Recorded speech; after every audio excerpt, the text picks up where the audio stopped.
آپ کو ایک اہم خبر سے آگاہ کرتے چلیں، مریم نواز اور کیپٹن صفدر پر ایف آئی آر لانچ ہو چکی ہے۔ F I R launch P T I رہنماؤں کی جانب سے کی گئی ہے۔ اسی حوالے سے بریگیڈ تھانے کے باہر وقت کی آواز کے شو ہوسٹ عاصم علی رانا صاحب موجود ہیں۔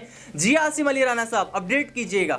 جی حمزہ اشرف، بہت شکریہ۔ آپ کو جیسے ہی پتہ ہے، مریم نواز جیسی کراچی آئی تھی تو بڑی پی ٹی آئی کے جتنے رہنما ہیں بڑی ہلچل مچ چکی تھی۔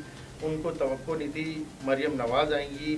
مریم نواز اور کیپٹن صفدر کے خلاف ایف آئی آر درج کر دی گئی ہے۔ ان میں 200 نامعلوم افراد کو بھی درج کیا گیا ہے۔ ایف آئی آر جو لانچ کی گئی ہے وہ وقاص نامی شخص نے، مدعی جو ہیں وقاص نامی شخص ہیں، اور پی ٹی آئی رہنما جتنے بھی وہاں پہ موجود تھے، علیم عادل شیخ اور دیگر رہنما تھے، ان کا ماننا یہ ہے ان کی اب ہم نے ایف آئی آر لانچ کروا دی ہے، اب یہ صبح ان کی گرفتاریاں ہو دیکھنا اب یہ ہے گرفتاریاں ہوتی ہے یا نہیں ہوتی۔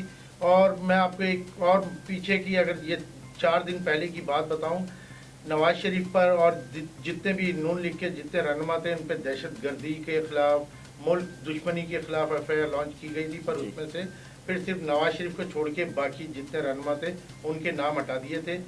پہلے بھی ایف آئی آر کینسل ہوئی، اب دیکھنا یہ والی ایف آئی آر کے ساتھ کیا ہوتا ہے، صبح گرفتاریاں ہوتی ہیں یا پھر یہ بھی ایک کاغذی کارروائی ہو جائے گی اور صرف شہرت کے لیے۔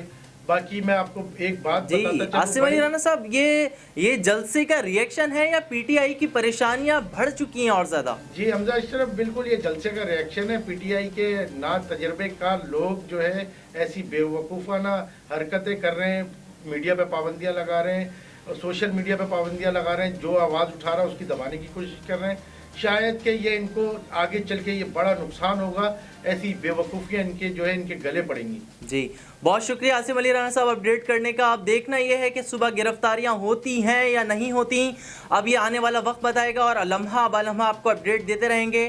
اللہ نگہبان۔